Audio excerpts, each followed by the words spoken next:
Hey y'all, what's good? It's me again, KYP561, coming in here to talk to you all about last night's episode of Love and Marriage Huntsville. We are on season 2. This is episode 15, and the title is To Martell the Truth. Okay, so we pretty much pick up where we left off last Saturday with Martell and Marcus exchanging words about Marcus pretty much telling Martell that his kids asked Troy, which is Marcus's husband, to be their daddy and that they didn't want to come home. So of course, that right there sent Martell into a fit of rage. All right, so he threatened Marcus and all this type of carrying on, and Marcus was like, "Nigga, whatever you talking about, I don't give a fuck about your feelings. I'm basically concerned about my nieces and my nephew and my sister." So on the other side of the parking lot, we got the rest of the crew, which everybody seems to be having a good time. But Martell, he rounded up his gang and they caught haul ass. We found out that Mel didn't show up at all, which I thought was like really fucked up because you asked your brother to come there to support you. He done put on this stupid ass costume and then your ass don't even damn show up. So she says that she wasn't feeling it and she needed a break, just to kind of get away from it all before, she kind of snapped out or whatever. Okay, that's cool and fine. But damn, you pick up the phone and call your brother and tell him every damn thing else. You could pick up the phone and call him and say, look, don't even worry about going to that shit because I ain't going. You know what I'm saying? Because other than that, it was really no need for him to be there. He could have had a talk with Martell any other time. Like, you know what I'm saying? You got me out here with this stupid ass costume on for you, and then you ain't even here. So if I was him, I'd have felt some type of way about that. But anyway, back to the little gathering. So you have Kimmy and Destiny. They seem to be getting along. They have gotten to know each other a little bit more, and Kimmy says that Destiny is, she's cool. So, like I said, I think that they got off on the wrong foot because Destiny came into it with um, her feelings already set or her wall already up, just based off of what she had been hearing from the host. So instead of her just coming in, giving everybody a clean slate and letting from her own opinions, she already came in with her with her attitude already on 10. So you got Tisha out there being stupid like she normally is. And she pretty much she brought up the fact that she thought there was going to be a little bit of drama on the podcast because Kimmy and Destiny, they weren't really feeling each other in the beginning. So once she brought up the podcast, Destiny kind of threw it in there as a joke. Wanda ain't coming this year, or is Wanda coming or whatever. So, everybody was like, oh Lord, don't say that because Kimmy didn't already sanction Wanda from coming to any of the events or whatever. And Kimmy had to make it clear that I never said that Wanda was sanctioned from anything. I just said that Wanda is not invited to anything that I'm having. I never used the word sanction. That was Marceau's verbiage. So Tisha finally asked Marceau who used the word sanction. Was it you or was it Kimmy? And Marceau was like, well, it may have been me, but that's what she meant. You know what I'm saying? And I mean, it really doesn't matter who said the word or who whatever, bitch, you know good and damn well what Kimmy means, Tisha. And Tisha, girl, girl. That's all I can say. So anyway, as the conversation goes on, Tisha wants us to believe that she didn't know that it was a problem for you to invite someone to an event that you were invited to. Okay, not an event that you're hosting or co-hosting or anything like that. No, you were invited, so you are someone's guest, and you will bring you a plus one, which is your messy ass mama. But you talking about you thought that they were all family, so why can't family come to? First of all, Wanda is not Kimmy's family. You are Kimmy's family, and that's only by marriage. Okay, so technically you do need to come on an invite, just like you, and maybe you do think that way, and that's probably why you thought it was okay for you to show up to Mel shit when Mel had to put you out because you were not invited. You have a problem with being invited, or to know what it is to be invited. So anyway, she wants us to believe that she didn't know that that was an issue or whatever. And so like Kimmy, she stood firm in her word. Like, bitch, I don't give a fuck how you feel about the way I greeted Wanda or what I could have said or how I could have said it. I said what I said and I meant it because I didn't invite her. You did, okay? And I didn't know anything about it, but you could have hit me up on a text or whatever. So she was like, so does that mean that my kids not invited? If I come somewhere, I gotta text you and let you know and I'm bringing my kids. Depending on what it is, yes. While you around here trying to be funny, bitch, that's exactly what you need to do. You need to let me know when you're bringing extras, okay? So I mean, I don't understand what's going on. So then she tries to give it to Kimmy a little bit, but bitch, you ain't got enough to give to Kimmy. Just like you ain't got enough to give to Marcel, you ain't got enough to give to Kimmy. Because that shit that you was talking about, you couldn't even make the point because the shit that you was trying to make the point with is not even something that you would do. Because she said something to the effect of, because they were trying to tell her that bitch, your mama is the problem. That's just bottom line. Your mama is the problem. Every time your mama comes somewhere, it's gonna be some shit, and you know it. You know that it is a high chance that it's gonna be some shit.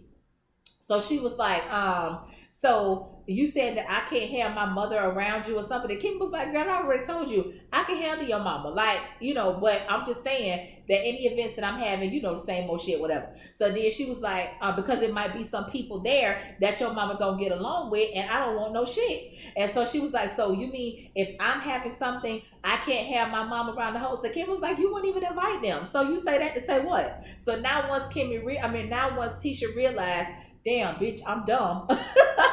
She decides to just turn around and walk off. Now she ready to go. Now she ready to go. Kimmy ain't give a fuck. Marcel ain't even chased after her. Maurice is the one that went after her and was like, don't leave, with that energy or whatever. Kimmy ain't give a fuck because, bitch, at this point, Kimmy is tired of this shit, okay? And it is going to be what it's going to be because I said what I said and, bitch, I ain't changing it. So what you going to do?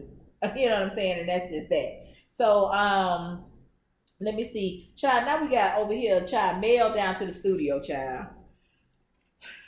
It didn't sound bad. You could tell she got a voice, a little piece of voice or whatever, a little yang yang singing in the car, singing in the shower. You know what I'm saying? It's okay, but you could tell she also needs some vocal training because, she's trying, the way that she was phrasing the words, she was running out of breath and, all that type of stuff. But that's just something that comes within. And I guess she's just doing this to release some of the shit that she got going on. She said she's always loved music ever since she was a child, even though this is the first time that we're hearing about it. She didn't necessarily say that she's trying to pursue a singing career. So maybe this is just something that she's doing. And if so, I ain't got no problem with that. So, child, we got Wanda over here at Marcel's house. So Wanda is over there babysitting because Tisha is gone out of town doing whatever. And Marcel, he works throughout the day or whatever. So Wanda done rounded up all the grandkids and got them over there to Tisha and Marcel them house or whatever. So she over there babysitting. Marcel sits down with Wanda to have a conversation with her about, what took place at the lunch. Wanda sits down off the bat. She already got an attitude. So he's trying to explain to her, or he's trying to talk to her and basically show her the error of her weight. Okay, like, bitch, you is messy. You always on some bullshit. And don't nobody really want to be fucked up with you when it comes to, coming to their events, basically crashing their events, because that's what the fuck you be doing, okay? So, she was like, oh, so is Kimmy upset with me because of what I said to Martell? Kimmy don't give two fucks about what you said to Martell. Kimmy's issue is, for one, you weren't invited. And for two, your uninvited ass came there and started shit at something that she was having for her son. Like, I don't understand why you don't get that, okay? But Wanda don't seem to have a problem with the fact that everybody was upset with the way that the shit went down. So she was saying that Kimmy wasn't there, so Kimmy don't know what went on outside, blah, blah, blah. But just like Kimmy said, bitch, we need to roll it back and start from the beginning. In the beginning, if your ass had not have been here, none of this shit would have happened. Okay, so then Wanda goes on to holler about, she felt like she needed to go and talk to Mel. She wanted to talk to Mel as a mother, which I already told y'all last week, but you don't even like Mel. So what the fuck do you care? But you just trying to get some tea. That's all that is. So then she was like, because I had that on my heart, and when God put something on my heart, and Martell was like, oh, hell no, hell no. It's like me and him was saying it at the same time. Bitch, God don't bless no mess, okay? God don't bless no mess. Don't bring God up in this. God ain't told you nothing to be down here messing around with this woman, getting up in her business. God ain't told you that, okay? He ain't laid none of that on your heart, okay? So y'all need to stop misinterpreting or stop trying to put it on God when that be the devil working on y'all ass, okay? So anyway, she goes on talking about that shit or whatever, and then she was saying that she wasn't gonna let it go because because Martell called her a bitch and this and that, and she was gonna do this to Martell, and you need to stand. You ain't got to never worry about protecting me because I can hold my own and all this and all that. Y'all women gonna stop thinking that y'all can match up to these men.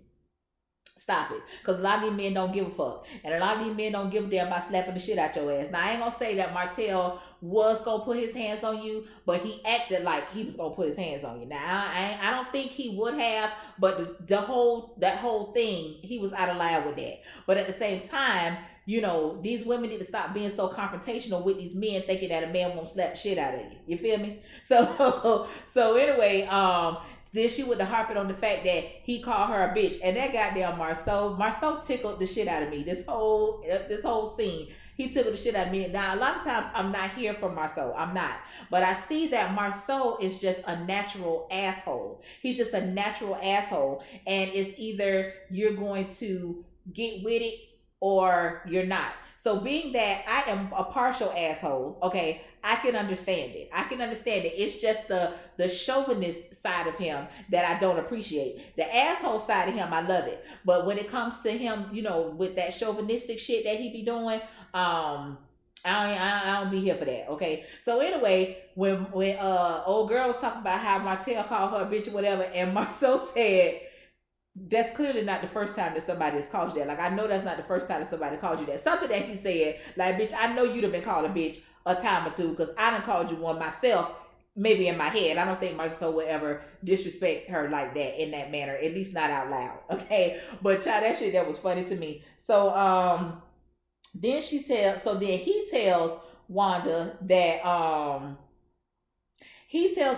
basically she started the shit. She don't see it that way. She don't think that she did anything wrong, which is just crazy to me. Like, girl, I want to know in your mind, when you play it back, I want to know how you think the shit got jumped off, okay? So anyway, then he tells her that she has been sanctioned from coming to any of the events. Child, Wanda don't even know what that means.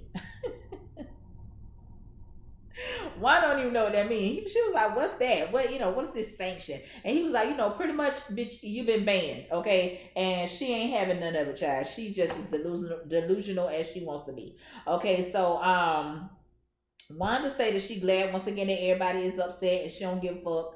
Okay, and so Marceau was like, so you're okay with the fact that your daughter has been crying about this shit because basically she's in the middle or whatever. And she was like, well, she ain't upset because of me because she ain't saying nothing to me. She probably upset with y'all and this and that. No, she hasn't said anything to you. He said basically because you don't listen. No, it's not that you don't listen. She's scared to voice her opinion to you because you're going to show her points where she's siding with them or, some old manipulative shit like that. You know what I'm saying? So we already know that Tisha is easily manipulated, especially by you, Wanda. So that's why she won't mention the shit to you. And that's why she lets you just run amok, just doing whatever the fuck you want to do, saying whatever the fuck you want to say, and just being completely out of line because she's scared of you, basically. Okay? So that motherfucking Marceau told Wanda, Marceau told Wanda that she is like a glass that is 90% water and 10% pee. I said, bitch, what? That goddamn Marceau is an asshole, but I ain't even gonna lie. I was here for it, child. I was here for it. She flat out told Marceau that she don't like him. Basically, she can't stand him because of how he talks to Tisha or whatever. And so he was like, so you think I talk down to Tisha? Which Marceau, you do. But I think that's part of no, that's both. That's the asshole and the male chauvinist in you. That's both of them combined, because you do talk to Tisha crazy, even though maybe you feel like you have to talk to Tisha a certain type of way for her to understand what the fuck it is that you try to say. I don't know. I don't necessarily, I know you wouldn't talk to me like that, okay? But me and Tisha two type motherfuckers, you wouldn't even feel like you could talk to me like that, okay? But whatever. So he was like, "Oh, so you don't like me, but you in my house and you sucking up my air and you using my water, you eating my food, all this type of shit, whatever." So she was like, I just thought that was Wanda just, I don't know. So anyway, she went on and he talked about her leather pants and that's my soul a fucking asshole, y'all. So anyway, let me see where we at. Okay, so the fellas plus Kimmy, they all meeting up at some camp supply store to get what they need, because it's coming up time for their camping trip, all the fellas or whatever. And so they're in there, they kind of chopping it up. Everybody's kind of sectioned off, having their own little side conversations or whatever. And Martell slithered his ass over there to go talk to Kimmy. He did apologize to her for the way that things went down at her lunch between him and Wanda or whatever. And he says that he was looking forward to going camping with the fellas, just to vent and get some things off of his chest. And Kimmy basically says that you should have did that shit in the beginning instead of taking it to social media or whatever. Now, once again, you got Martell over here with this, you should have took my side, or I thought you would have took my side or whatever, because he was like, Mel took it to social media first and all this. You just the old follow the leader ass motherfucker. Like, okay, well, if Mel do this, I'm gonna do it too. Mel did this, so I did it too. Like, you so goddamn childish. Like, just own up to your shit. Every motherfucking thing that Mel got to do, that Mel does, you don't have to follow behind her with the fuck shit. Okay, so he irritates the shit out of me with that. So now we roll it forward a little bit. Everybody is arriving to the campground, and then we shoot over here to Mel. Mel is with her kids at the pumpkin patch or whatever. So they kind of splitting up the scenes, showing what each side is doing or whatever. So on the campsite, the fellas, they waiting on Marceau. They finally get in touch with Marceau. Marceau has been in an accident, so he won't be there. And then when it comes to Mel at the pumpkin patch, she's meeting up with, what's that lady name? Is it Ima? The lady from the play, the lady that had wrote that play that Mel was supposed to be in. The play never came to production because of COVID, so they scratched that for now, whatever. But Mel says that they have become good friends, and that Ima has basically become kind of like a blessing in her life. I don't know if Ima is some type of life coach or a counselor or whatever, but she gives me something like that. Okay, so as they all sitting down and they talking to the kids, she's asking the kids, like, how do they feel about the parents being or not living in the same house with the parents or whatever. Everybody pretty much says that they want to be with Mel, except for that other little girl. It's not Mariah, because I think Mariah is the oldest. So the other one is her name, like I want to say her name is like Melania, but I'm not sure if that's her name. That's somebody's name. I don't know. But the baby girl, not the baby, but the next baby girl. What they call them, the knee baby. So she was like, I want to live with Ice Cream Boy. So we figure out that Ice Cream Boy is Daddy, and that Daddy gives them Rocky Road ice cream with cookies in it. Okay, and that's why she wants to live with him. Now roll it back.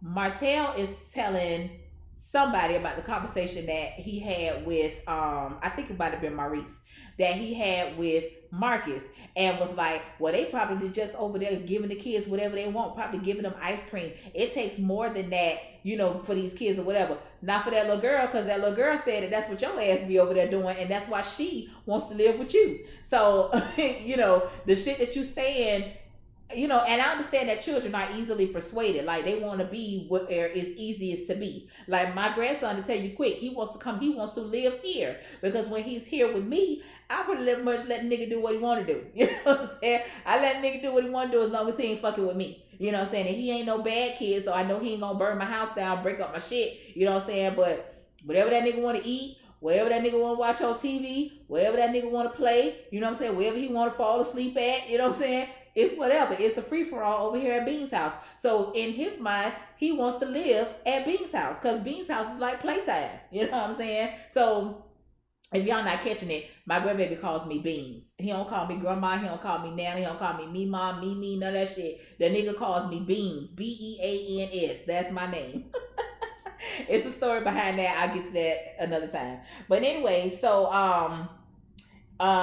those children, like we always say, a lot of times we think that children don't know what's going on. Those children are well aware of what's going on, especially the son, because the son says that, sometimes his mommy is sad, and because the daddy be acting, what you say, like a crazy person or whatever. And he goes in there, he give his mama a hug and ask her do she need something or whatever. And that's sad, because children shouldn't have to see that, they shouldn't have to go through that, or whatever. But shit happens, and it's hard to keep the children away from it, especially when your parents is childish as fuck, you know what I'm saying, and always want to play the blame game, and they can't be adult enough to at least hold it together while they're in front of the kids. I don't give a fuck what y'all do behind closed doors when the kids not there or whatever, but you should at least be able to hold it together enough to do what it is that you came to do. If you came to get your clothes, get your goddamn clothes and get the fuck out of here. You ain't gotta say shit to me. You know what I'm saying? So,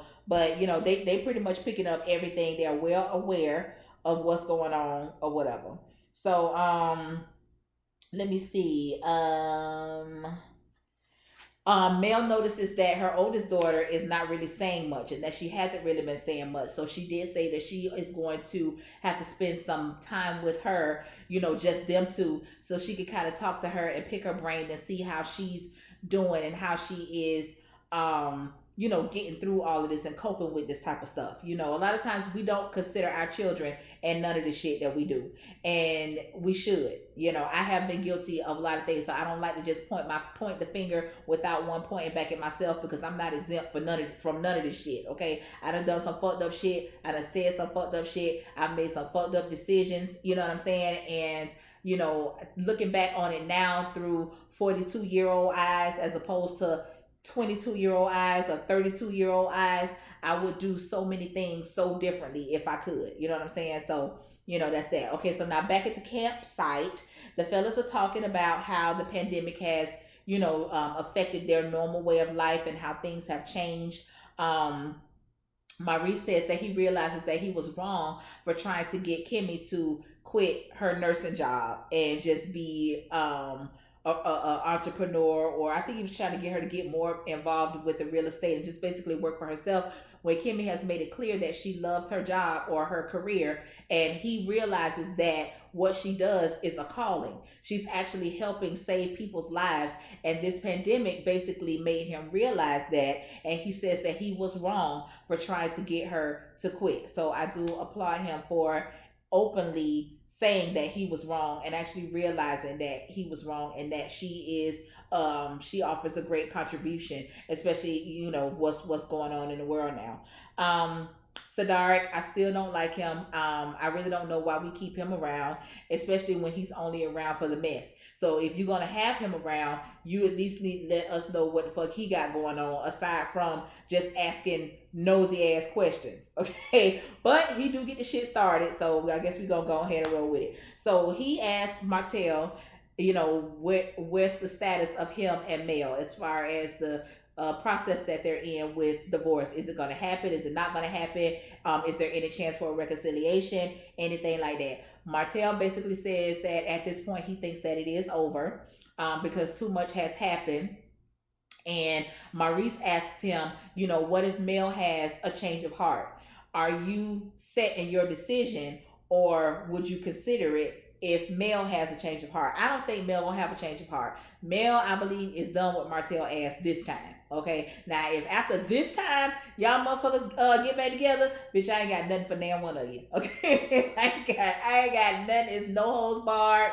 I ain't got nothing for damn one of you. But I really do believe that it's over at this point, and I really believe that it's over just for the simple fact that now you done brought another baby into the mix. Because I definitely know that would be a deal breaker for me. Okay, so anyway, Martell says that he does wish that he could go back and change some things.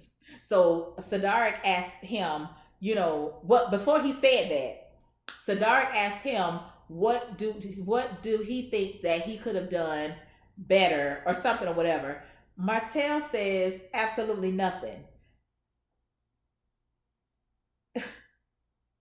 Whatever, child. So they had to bring it to his attention, like, bitch, what are you talking about? Like, you got a whole bitch over here. They ain't say it, but that's what they insinuated. You got a whole bitch over here. Don't had a whole bitch over here for 5 motherfucking years. Bitch, you put a hard down fucking relationship. Okay. So then he was like, well, maybe the infidelity thing. Bitch, it's not like I could go back and change me leaving the toilet seat up, or me stepping out on the bath mat instead of me drying my feet first before I step on this damn bath mat and drench it up. Y'all could tell that hit home for me. That was something personal. That was something personal, okay? But it wasn't something like that to where, okay, we could get past that. No, but you was in a full-fledged relationship. And he's still trying to say that it's justified because he wasn't getting what he needed at home. Okay, so you gonna take that shit with you to the grave, Martell, whatever. Okay, so Maurice was like, it was your whole approach to the infidelity. Like, I understand what you're saying as far as you weren't getting what you needed at home, but you had options. Your options are to either suck it up, divorce, or cheat. And Maurice didn't say it, but he kind of did a little wordplay, like one of them is not the right answer. He didn't just come out and say cheating is not the right answer, but y'all know, try this guy code, whatever. But Martell don't see shit wrong with what he did. He don't see nothing wrong with what he did. So then, and then he was like, it shouldn't have lasted that long. It became basically like he was in a committed relationship. You goddamn right, you was in a committed relationship. Don't nobody have no goddamn 5-year affair. Okay, now I've heard of 1 year, and that's a 1 year off and on. You know what I'm saying? And maybe a 2 year after a 9 months of not seeing each other, that type of thing. But bitch, a whole 5 goddamn years, bitch, please, you might well have to move that bitch into your house, okay? You might well have to move that motherfucker in, okay? Especially because Mel knew about it. And Mel was still sleeping with you because you got that little baby, and I think that little girl, she might be 5. You know what I'm saying? So, bitch, y'all was still sleeping together, and you and Mel knew that you was over here at this other chick house. So, bitch, y'all might as well have moved in together and just had one big happy family. I know that's what you want anyway, old bitch. You know what I'm saying? But yeah, when you brought this other baby into the mix, I think that was it for Mel. Mel was through. She was through. So, let me see. Now this is what confused the shit out of me. So Sadar asked him about the baby because he had been hearing the rumors. And Martell says that Mel put that out there. I don't necessarily know if Mel was the one that put that out there, but that's neither here nor there because bitch is out there. Okay. So he says that I guess I don't know if he said Mel asked him about it or some shit, and he was like, this is when he found out that Mel had cheated, and so he just went ahead and told her that old girl was pregnant. Now you say that you told her that the girl was pregnant when you found out that Mel cheated. So are you saying that Mel cheated supposedly years ago and you just found out about it a couple of months ago? Because what you're saying don't make no sense. And I know why it don't make no sense, bitch. I know it don't make no sense because you're lying. You know what I'm saying? When shit don't make sense, it's a lie. Because you can't make sense out of something that's not true. So, I mean, I know you're lying, but if you gonna be lying, at least make the shit appear to make some sense. You see what I'm saying? So you threw me off with that because I didn't understand, like, if you're saying that Mel cheated years ago and you just recently found out about it. Maybe that's why you're talking about it so much. Now, I don't know, because like I said, I don't give a fuck if she cheated or not. I don't care. And something in me kind of hopes that she did. Okay, but whatever. So that's how it ended or whatever. So I guess we're gonna talk a little bit more about it. Yeah, I guess they're gonna get a little bit more into it on next episode. I'm not sure, but Martell, you got to go. Martell got to go, and Wanda got to go, and Tisha damn show got to go. Okay, Tisha damn show got to go. So this was an okay episode. All of the episodes are really, really good. They're very informative. You know what I'm saying? They give me a little bit of everything. They giving me a little bit of people I love, a little bit of motherfuckers I can't stand. You know what I'm saying? All of that. So keep up the good work. Love, Marriage, Huntsville. I'm here for the shit. Okay. So thank you all so much for joining. Until next time, y'all. Oh, and my basketball wives and Love Hip Hop, I had everything prepared to do the video today, but I got really behind in time, and I'm still behind. It's going on 9 o'clock. I'm just getting this video out, and I still got other shit that I need to do. Okay, so thank you all so much for joining. Like, comment, subscribe, all that good shit. To my newfound family members, thank you so much for finding your way home to the family. Until next time, y'all, peace out.